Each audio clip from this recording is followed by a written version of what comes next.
Max Talks Movies, and today we're doing our first spoiler review and general thoughts on the first episode of the new DC studio show Lanterns, which premiered on Sunday night on main HBO as well on HBO Max. So, welcome into Max Talks Movies starting now, and obviously for the next 2 months. I'm going to be here every single either Monday night or Tuesday night giving my breakdown on the new episode of Lanterns. It's a 9 episode season, so we'll be with you until October 4th. So, very excited to be covering another superhero TV show for you guys here on Max Talks Movies. And going into this episode, I would say that I could say I was pumped because I've not been the biggest fan of James Gunn's DC Studios. Want to find out my more general thoughts on the studio? I did a video the week after Supergirl came out, breaking down all my thoughts on DCU. So if you want to check that out, go check that out on my channel already.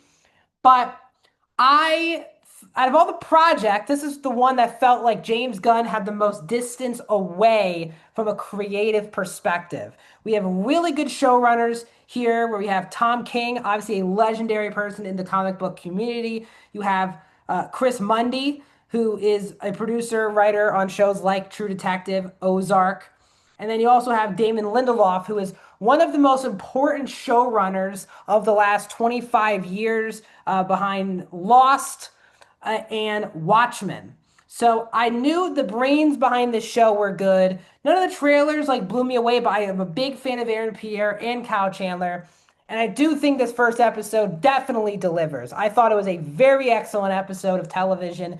And it does feel like a breath of fresh air for this franchise because since James Gunn has taken over, yes, do we have serious moments in each of these projects? Sure, like Supergirl, Superman, Creature Commandos, Peacemaker Season 2, sure.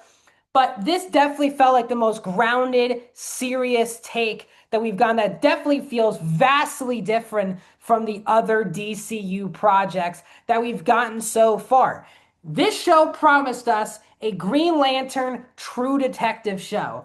And that is exactly what this episode has delivered. We basically not like a buddy cop, but we get the team of the trainer, Hal Jordan, the first Green Lantern on Earth, training John Stewart, played by Aaron Pierre.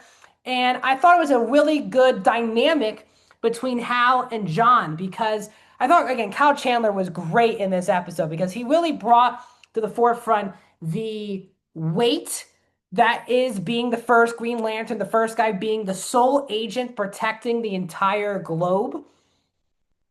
And then you also have the balance of he's been doing it for a long time. It's a big burden on him.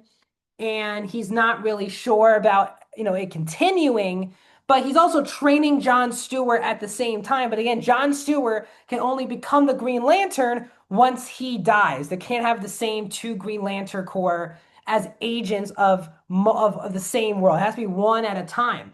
So while Hal's training him, Hal doesn't want to die either. He wants to stay alive and still be the protector of Earth, but he's also trying to give John Stewart the pathway to become the next Green Lantern. I found that to be a fascinating dynamic. Hal wants to help John, but also doesn't want to die anytime soon. Like he's not ready to pass the baton off to anyone anytime soon, but he still cares for John. And then John's side of this dynamic I thought was fascinating, where he sees all of these flaws of House Jordan, the cockiness, the arrogance, sometimes the laziness, the bravado that he has, but he still values him and respects him. And he explains that to the sheriff later in the episode. I just find it to be a truly unique dynamic, and I thought Aaron Pierre and Kyle Chandler were just fantastic in this episode. We learn about John's upbringing through his military father, where we get that opening scene where his dad, John was watching the TV of the Green Lantern, and we see that his dad comes home, he's not happy, and he shoots an apple off his own son's head. And you see that the military son that brought up was John. He always says sir or ma'am whenever he's talking to someone in every sentence. He's very respectful. He's very serious. You don't really get to see the comedy in him ever come out. You see the charisma in Aaron Pierre, but he's very grounded, macho, all of those things. They established that in a very quick but efficient opening scene to this episode. Then we see the dynamic between John and Hal, where Hal almost like kills John by having him try to get the Green Lantern ring. We start to learn of the powers. Hal uses a lot of it for kind of anything. He uses the ring for money, for a cork to open up a beer. So he's kind of not using his powers in the greatest of ways.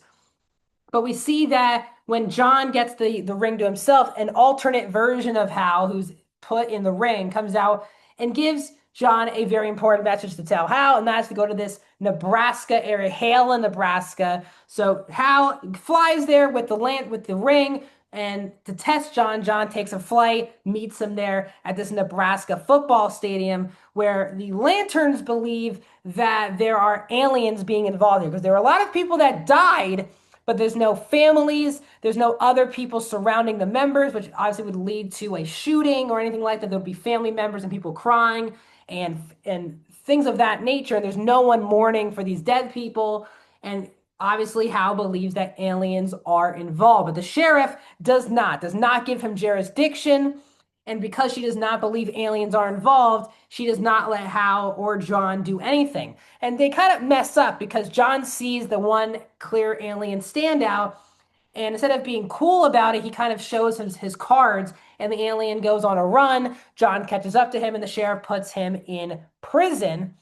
And at that point, Hal makes the stupid idea of putting himself in prison in order to interrogate this alien, because the sheriff, played by Kelly MacDonald, was not going to let Hal interrogate the prisoner. So he puts himself in prison with a fight at the bar.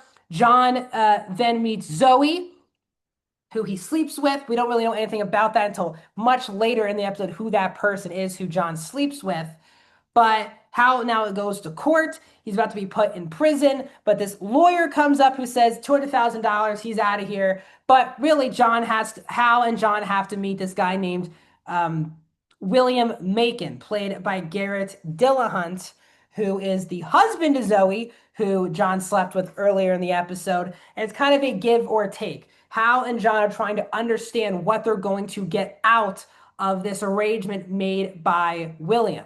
So we get in this, towards the end of the first episode, we get the big interrogation scene. They at least allow Hal to get this interrogation scene done with the alien. And he, of course, realizes that this obviously is an alien. John and now Sheriff now believe that it's an alien. But you can see, Hal has this bravado, this charisma, this arrogance to him. The moment that the alien started mocking the Green Lantern Corps and the phrase and the rules, he became very serious, took it very personally, and there was that explosion towards the end of the episode. But that was not the big ending, cliffhanger ending, because the first part of the episode with the intro to John took place in 1996. The majority of this episode took place in 2016.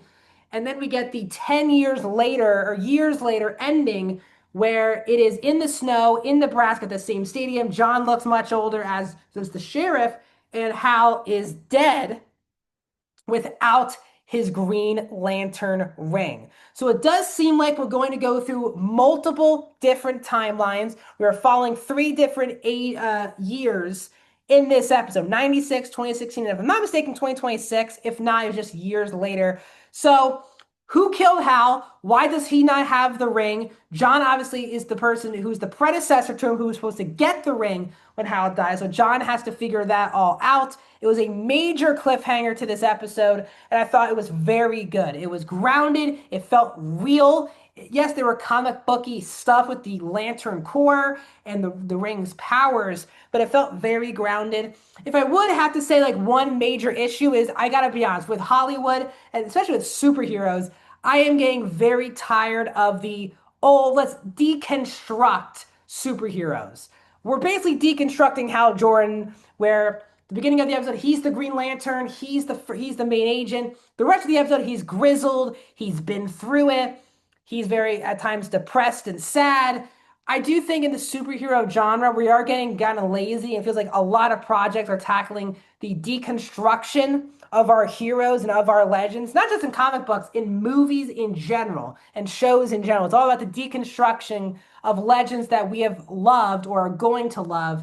So I do think it's a major cliche that I do think I wish more, not just comic book, but just movies in general and shows would stop using in a lot of projects.